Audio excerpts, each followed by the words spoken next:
चॅनलवरती आपल्या सर्वांचं स्वागत। आपण पाहत आहात बिग टीव्ही मराठी। मी तृप्ती कदम। पाहूया आजच्या ठळक घडामोडी। जत तालुक्यात निवडणूक कामातील हलगर्जीपणावरून शिक्षकांविरुद्ध गुन्हा, जिल्ह्यात खळबळ, शिक्षक संघटनांकडून कारवाई मागे घेण्याची मागणी। सांगली जिल्ह्यातील जत तालुक्यात निवडणूक प्रक्रियेशी संबंधित एक गंभीर प्रकरण समोर आलं असून एका प्राथमिक शिक्षकावर थेट गुन्हा दाखल झाल्यानं प्रशासन व शिक्षण वर्गात मोठी खळबळ उडाली आहे। निवडणूक कामकाजात हलगर्जीपणा केल्याचा ठपका ठेवत संबंधित शिक्षकांविरोधात जत पोलीस ठाण्यात गुन्हा नोंद करण्यात आला आहे। मिळालेल्या माहितीनुसार वैभव तुकाराम गायकवाड, राहणार कोसारी, तालुका जत, जिल्हा सांगली हे प्राथमिक शिक्षक असून ते निवडणूक प्रक्रियेत मतदान केंद्रस्तरीय अधिकारी म्हणून नियुक्त होते।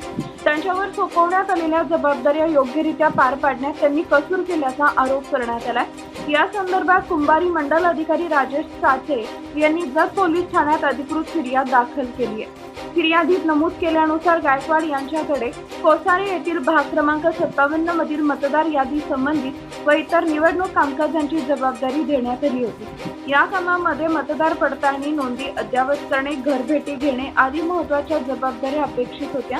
मात्र संबंधित शिक्षकांनी प्रत्यक्ष क्षेत्रात काम न करता केवळ आढावा बैठकीत उपस्थिती लावली, तसेच दिलेल्या सूचनांचं पालन केलं नाही याचा आरोप फिर्यादीत करण्यात आलाय।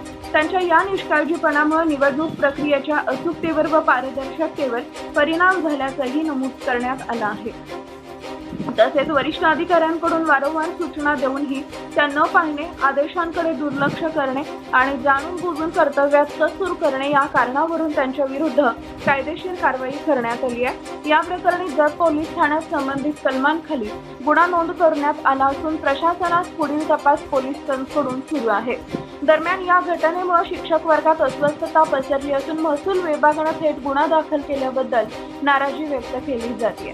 विविध संघटनांनी एकत्र येत प्रांताधिकारी यांची भेट घेतली असून संबंधित कारवाई मागे घ्यावी अशी मागणी निवेदनाद्वारे केली आहे। यावेळी जत पंचायत समितीचे सभापती अर्चना पाटील, गट शिक्षण अधिकारी राम फरकांडे माने, अमोल शिंदे, सागर खाडे, अविनाश गुरव, कृष्ण पोळ, सिद्धेश्वर गोरे, गायकवाड यांच्यासह आदी शिक्षक संघटनांचे पदाधिकारी व शिक्षक मोठ्या संख्येने उपस्थित होते। जर निवडणूक कामकाजात काही त्रुटी झाल्यास प्रशासकीय स्तरावर मार्ग काढता येऊ शकतो, मात्र थेट गुन्हा दाखल करणे ही कठोर भूमिका आहे असं मत संघटनांच्या पदाधिकाऱ्यांनी व्यक्त केलंय।